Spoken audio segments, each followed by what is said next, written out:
Plusieurs entreprises congolaises conduites par Paul Nestor Mwandibindinga, président du Congrès des chefs d'entreprise du Congo, viennent de signer le 26 novembre 2024 à Brazzaville une panoplie d'accords cadres avec la plateforme chinoise Nova. La cérémonie a été patronnée par Jacqueline Lydia Mikolo, ministre des Petites et Moyennes Entreprises et de l'Artisanat. Ces accords visent spécifiquement le développement du secteur agricole, a souligné Paul Nestor Mwandibindinga. Nous avons signé un accord sur l'activité agricole. Nous avons eu un partenaire avec lequel on a signé un partenariat sur des activités agricoles. Ici, nous avons signé juste un accord cadre et aussi nous allons partir en Guangzhou pour finaliser avec nos partenaires. Il y a beaucoup à gagner parce que notre pays a besoin justement du développement de l'agriculture. Nous avons signé dans la mesure où les entreprises vont bénéficier de ce que les partenaires chinois vont pouvoir apporter. Nous allons conclure et ensuite les coopératives agricoles de notre organisation patronale et les entreprises vont pouvoir bénéficier. Jacqueline Lydia Mikolo, ministre des Petites, Moyennes Entreprises et de l'Artisanat, salue la signature de ces accords cadres entre les entreprises congolaises et chinoises. Il faut saluer le fait que c'est une première.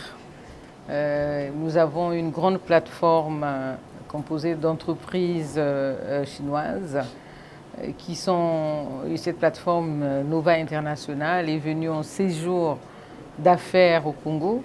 Et ce séjour d'affaires, au terme des 9 jours de contact avec les entreprises, avec le patronat, avec les associations d'entrepreneurs, a signé une batterie, pour ne pas dire une grande série d'accords. Ça a été un séjour fructueux, pas seulement pour les partenaires chinois, mais surtout pour les entreprises, les PME congolaises qui ont eu à échanger avec la plateforme Nova. Les perspectives sont bonnes.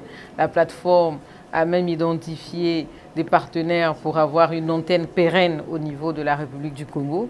Et nous sommes déjà en train de travailler sur une arrivée, nous projeter pour le mois d'avril, afin que des entreprises d'autres PME chinoises, beaucoup plus nombreuses, viennent cette fois-ci à un voyage de prospection qui les conduira au-delà même de Brazzaville. Aussi invite les entreprises congolaises à jouer leur partition. Ce que nous venons de vivre avec la plateforme Nova, c'est le privé qui signe avec le privé.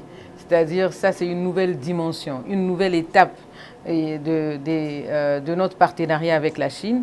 Et ce sont les secteurs privés, les entreprises qui signent entre elles, évidemment avec la caution des pouvoirs publics. Donc nous sommes là pour être la caution, pour faciliter, pour organiser tout ceci, pour permettre que les contacts aient lieu. Mais in fine, ce sont les entreprises qui vont faire leur business entre elles, un business gagnant-gagnant.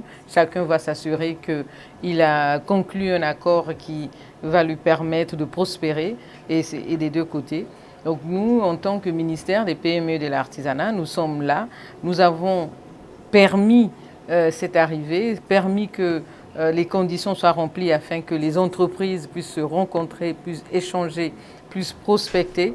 Et maintenant, il s'agira pour les entreprises congolaises de faire leur part, de jouer leur partition comme les entreprises chinoises. Ici est de rappeler que le Congrès des chefs d'entreprise du Congo ne ménage aucun effort dans la recherche des partenaires et d'autres entreprises afin de booster et développer ces secteurs qui permettent la diversification de l'économie nationale.